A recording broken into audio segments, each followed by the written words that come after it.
Sejarah Majalengka.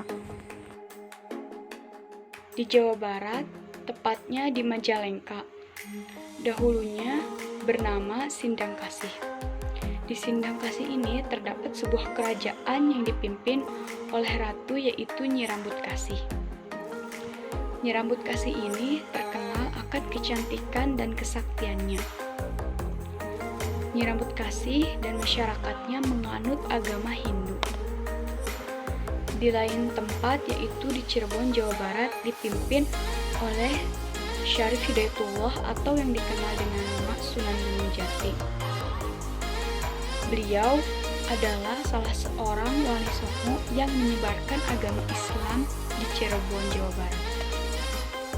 Pada suatu ketika, masyarakat Cirebon terjangkit penyakit malaria, di mana penyakit ini hanya dapat disembuhkan oleh buah maja.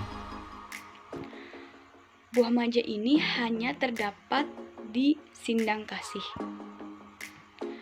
Lalu diutuslah 2 orang oleh Sunan Gunung Jati untuk meminta buah maja ini kepada Ratu Nyi Rambut Kasih. Sesampainya di sana, kedua utusan ini malah tidak izin kepada Nyi Rambut Kasih. Mereka langsung ingin mengambil buah maja tersebut. Ternyata Nyi Rambut Kasih sudah mengetahui bahwa ada 2 orang yang ingin mengambil buah majanya dengan memperhatikan mereka dari belakang. Dengan perasaan kesal dan marah, lalu Nyi Rambut Kasih menyihir semua pohon buah maja tersebut, lalu hilanglah semua tanpa tersisa. Lalu terkejutlah kedua utusan tersebut, lalu mereka berkata, majane langka, yang artinya majanya hilang. Maka dari situlah nama Majalengka, dari kata majan. Assalamualaikum warahmatullahi wabarakatuh. Saya Adi Sifasara. Saya akan menjelaskan mengenai mata pencarian Kota Majalengka. Nah, notabene mata pencarian masyarakat Kota Majalengka itu sebagai petani. Nah, banyak macam-macamnya, petani bawang, padi, dan lain sebagainya. Hanya saja sebagian masyarakat Majalengka kini mencari nafkah atau mata penghasilannya itu pergi ke luar negeri karena akibat dari pembangunan Bandara Internasional Jawa Barat. Seperti itu, terima kasih. Assalamualaikum warahmatullahi wabarakatuh. Saya Gustina Wulandari. Di sini saya akan menjelaskan mengenai kesenian-kesenian yang ada di Kota Majalengka. Yang pertama yaitu ada kesenian Samyong. Seni Samyong memiliki ciri khas yang menjadikan unik dan berbeda dengan kesenian-kesenian tradisional lainnya yang sejenis seperti debus. Samyong tidak dikategorikan sebagai bela diri, meskipun di dalamnya terdapat aksi-aksi saling pukul yang mengedepankan kekuatan. Tetapi dalam Samyong dapat dikategorikan sebagai kesenian tari karena di dalam pertunjukan Samyong para pelaku tari dituntut untuk selalu mengimbang atau menari selama menunggu giliran untuk memukul atau dipukul. Pemain Samyong terdiri atas 2 orang yang saling berhadapan, baik laki-laki maupun perempuan, dipimpin oleh seorang wasit yang disebut Mandalang. Kedua pemain menggunakan teregos, yaitu tutup kepala yang terbuat dari kain yang diisi dengan bahan-bahan empuk sebagai pelindung kepala.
kesenian lisan gaok.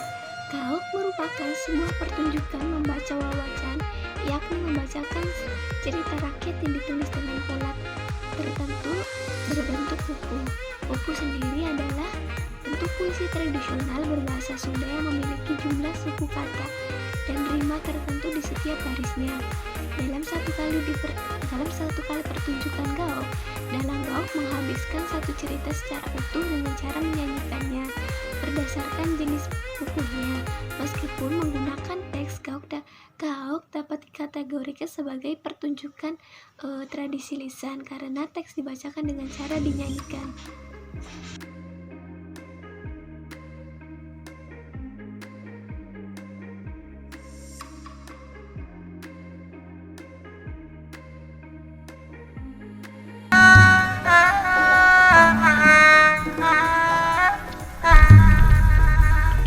Pagda teuing nagri Sindang Kasih subur mamures teu lain beja bukti teu pisan bohong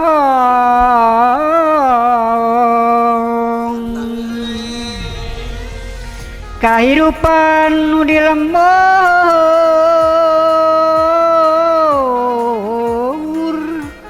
ayeuna geus kasaksi rakyatna raharja pamimpin jalujur ngajalankeun sakumaha kewajiban ngutamakeun rakyat leutik keamananana di desa.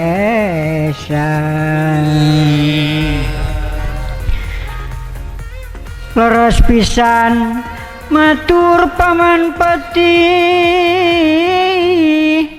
nyata raya kamajuan pamimpin getentu lateh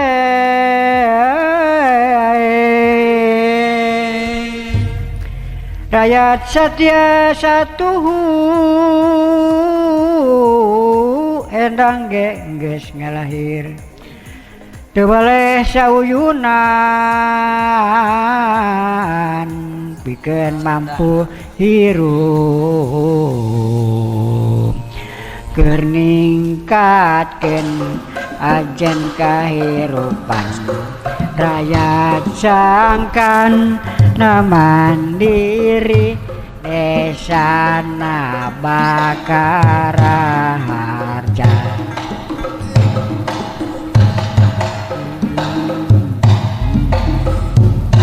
Kucuran cai kucuran caina emang aturan abdi aturan katiujang tepang. Halo teman-teman, saya Wartina Fauzi. Di sini saya akan menjelaskan mengenai makanan khas yang ada di Majalengka. Adapun ketika saya wawancara kemarin, narasumbernya adalah Pak Econ Aliudin. Beliau adalah warga asli Majalengka yang sudah 4 tahun tinggal di Cikarang. Langsung saja yuk kita simak videonya. Makanan khas yang ada di Majalengka. Yang pertama adalah mangga gedung gincu. Menurut penuturan Pak Econ, mangga gedung gincu ini merupakan salah satu ikon yang ada di Majalengka selain kecap. Mangga ini sangat terkenal di kalangan masyarakat loh, dan juga sudah diekspor ke berbagai negara seperti negara Arab Saudi, Jepang, Korea, dan lain sebagainya. Selain itu, mangga ini memiliki rasa yang manis dan segar. Mangga gedung gincu ini juga menjadi industri di Kabupaten Majalengka. Nah, yang kedua ada kalua jeruk. Menurut penuturan Pak Econ, Dulu, waktu zaman beliau masih kecil, manisan ini banyak dijual di toko-toko kue tradisional. Namun, sekarang kalua jeruk ini sudah sulit ditemukan teman-teman. Nah, jika kalian ingin memesannya, kalian harus ke daerah Malau Sama yang masih eksis memproduksi kalua jeruk. Kalua jeruk ini merupakan manisan yang terbuat dari daging kulit jeruk loh, dan juga ditambahkan gula kaung atau gula merah. Yang ketiga ada kecap Majalengka. Menurut penuturan Pak Econ, kecap Majalengka ini sudah cukup terkenal di kalangan masyarakat. Selain rasanya yang manis dan gurih, kecap ini juga sebagai ikon makanan khas kota Majalengka. Selain mangga gedung gincu ya teman-teman, kecap Majalengka ini bisa ditemukan oleh teman-teman di pasar tradisional. Nah teman-teman, daerah penghasil kecap Majalengka terletak di daerah Cigasong. Selanjutnya yang keempat adalah gula cakar. Menurut penuturan Pak Econ, gula cakar juga merupakan makanan khas kota Majalengka. Gula ini berbentuk kotak yang ukurannya cukup besar dan berwarna pink. Gula ini biasanya dihidangkan untuk minuman seperti kopi dan teh. Gula cakar terbuat dari gula pasir yang dicampur dengan soda agar dapat mengembang. Yang kelima adalah ampas kecap. Ampas kecap merupakan makanan Sunda yang menjadi lauk favorit. Ampas kecap ini terbuat dari sisa kacang kedelai dan sisa hasil pemrosesan pembuatan kecap. Biasanya masyarakat kota Majalengka mengolah ampas kecap ini dengan cara ditumis bersama bumbu berupa bawang merah, bawang putih, cabai, daun bawang, dan bumbu-bumbu lainnya. Nah, yang terakhir adalah surabi oncom. Menurut penuturan Pak Econ, surabi khas Majalengka ini berbeda dengan surabi di kota-kota lain.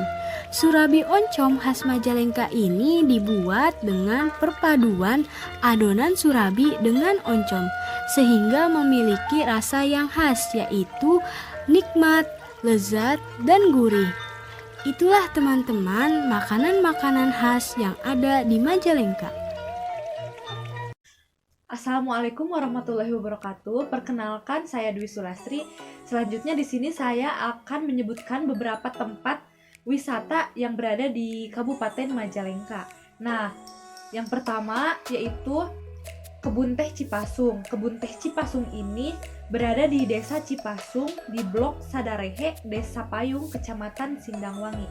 Wisatawan yang menikmati keindahan perkebunan ini lebih terbatas di samping fasilitas yang juga masih terbatas. Wisatawan yang masuk ke perkebunan teh ini hanya perlu membayar uang Rp3.000 untuk karcis. Selanjutnya, tempat wisata yang kedua yaitu air terjun Curug Cibali. Nah, air terjun Curug Cibali ini terletak di Desa Cikondang, Kecamatan Cingambul, Kabupaten Majalengka, Jawa Barat. Jarak dari kota Majalengka ke lokasi sekitar 39 km. Nah, air terjun Curug Cibali mempunyai kondisi alam yang belum tercemar baik air, tanah, dan udaranya. Panorama yang masih alami membuat mata terpukau. Nah, selanjutnya yang ketiga yaitu Gunung Ciremai. Gunung Ciremai ini mempunyai ketinggian berkisar 3078 mdpl dengan adanya 3 jalur pendakian yang sudah populer, yaitu jalur Palutungan, jalur Linggarjati, dan jalur Apuy. Letak Gunung Ciremai ini adalah di 3 wilayah yaitu Majalengka, Cirebon, dan Kuningan. Selanjutnya tempat wisata yang keempat yaitu Petilasan Prabu Siliwangi. Menurut juru kunci lokasi wisata, tempat yang dikatakan makam tersebut dulunya digunakan sebagai tempat berkumpul bagi sang Prabu dengan para petinggi. Hanya dengan membayarkan sekitar 15.000 per orang, nuansa alam yang masih asri sekaligus belajar sejarah bisa dilakukan sepuasnya. Nah, lokasi selanjutnya yaitu Lembah Panyaweyan. Destinasi ini adalah Lembah Panyaweyan yang berada di Kabupaten Majalengka, tepatnya di Kecamatan Argapura. Dari Cirebon menggunakan kendaraan roda 2, tempat wisata ini bisa ditempuh dalam waktu sekitar 2 jam saja. Dengan sebagai wilayah Kecamatan Argapura, Kabupaten Majalengka ini dapat perbukitan yang terjal dengan ketinggian sekitar 400 sampai 2000 mdpl dengan kontur tanahnya yang miring sekitar 25% sampai 40%. Nah, tempat wisata yang terakhir yaitu Makam Buyut Kiai Arsitem. Makam Buyut Kiai Arsitem ini terletak di Desa Sumber Wetan, Kecamatan Jati 7 dengan jarak tempuh sekitar 37 km dari pusat kota Majalengka. Nah, areal makam yang memiliki luas 450 meter persegi, objek wisata ini merupakan wisata budaya atau ziarah, yang merupakan makam buyut Kiai Arsitem dipercaya oleh masyarakat akan mendapat berkah setelah berziarah ke makam Kiai tersebut. Nah, akses menuju lokasi tersebut belum adanya angkutan umum yang menuju lokasi tersebut. Pengunjung yang datang ke tempat ini tidak hanya dari Kabupaten Majalengka saja, mungkin cukup sekian beberapa tempat wisata yang berada di Kota Majalengka. Mohon maaf bila ada kesalahan. Wassalamualaikum warahmatullahi wabarakatuh. Terima kasih.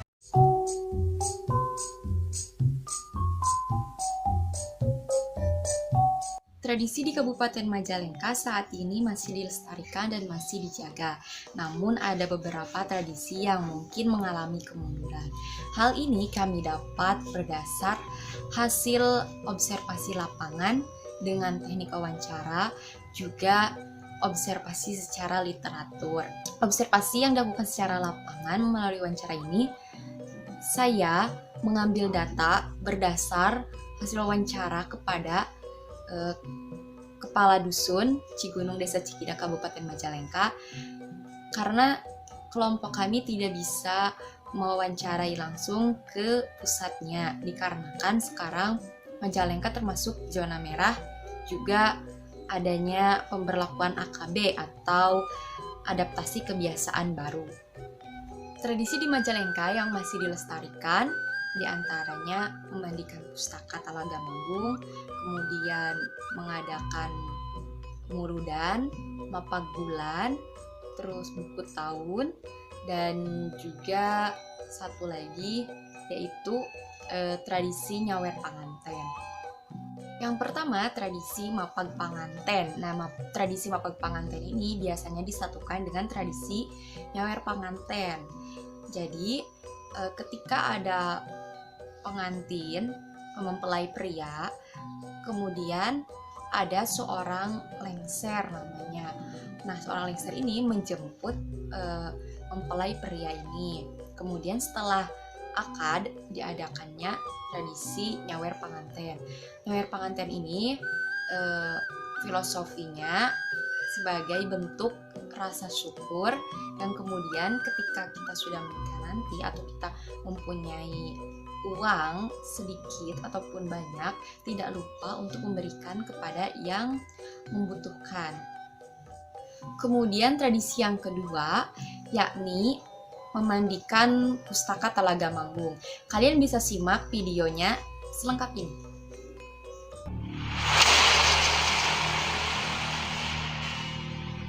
Secara histori, nyirapkeun adalah satu bentuk budaya yang sudah ada sejak dahulu kala, yang esensinya merupakan perwujudan dari rasa syukur masyarakat Talaga kepada Tuhan Yang Maha Kuasa, dan juga merupakan ajang silaturahmi antara masyarakat kerajaan Talaga dengan para petingginya, serta beberapa keluarga besar keturunan kerajaan Talaga yang tersebar di berbagai wilayah, terutama di Jawa Barat, di Jawa Tengah, di Yogyakarta, Jawa Timur, bahkan ada beberapa yang ada di Bali. Prosesi awal adalah penentuan waktu. Nah, dalam penentuan waktu itu adalah kesepakatan antara pakem yang sudah dilaksanakan dari turun-temurun disertai dengan musyawarah para tokoh-tokoh masyarakat bagian dari wilayah kerajaan Talaga. Biasanya prosesi nyiramkeun benda pusaka kerajaan Talaga diadakan pada tanggal belasan bulan Satar tahun Hijriah. Prosesi nyiramkeun benda pusaka Talaga dimulai dengan awi di sekitar halaman Museum Talaga Manggung. Awi atau bambu ini akan dipergunakan untuk mengambil air dari beberapa titik mata air di sekitar wilayah kerajaan Talaga. Di antaranya 1. Gunung Bitung, wilayah terselatan kerajaan Talaga. Yang ketiga, tradisi murudan. Tradisi murudan ini biasanya dilaksanakan oleh masyarakat dengan membawa nasi kuning dan air ke masjid. Juga di kampung Cigunung ini biasanya anak-anak itu dimandikan karena filosofinya katanya air murudan itu bisa membawa berkah. Tradisi yang keempat ini yakni ngarwahkeun. Ngarwahkeun ini biasanya dilaksanakan pada sebelum datangnya bulan puasa sebagai filosofi syukuran karena bisa bertemu lagi dengan bulan suci Ramadan, juga mendoakan keluarga yang sudah meninggal. Tradisi yang kelima yakni tradisi buku tahun. Tradisi buku tahun ini dilaksanakan pada bulan Muharram. Nah, memiliki filosofi sebagai ditutupnya amal ibadah kita, dan kemudian selain itu buku tahun ini bermakna untuk mendoakan masyarakat yang sudah meninggal. Kedua, sebagai rasa syukur. Yang ketiga, yang tadi, jadi buku tahun ini sebagai memperbanyak istighfar, memperbanyak doa karena ditutupnya buku catatan amal ibadah.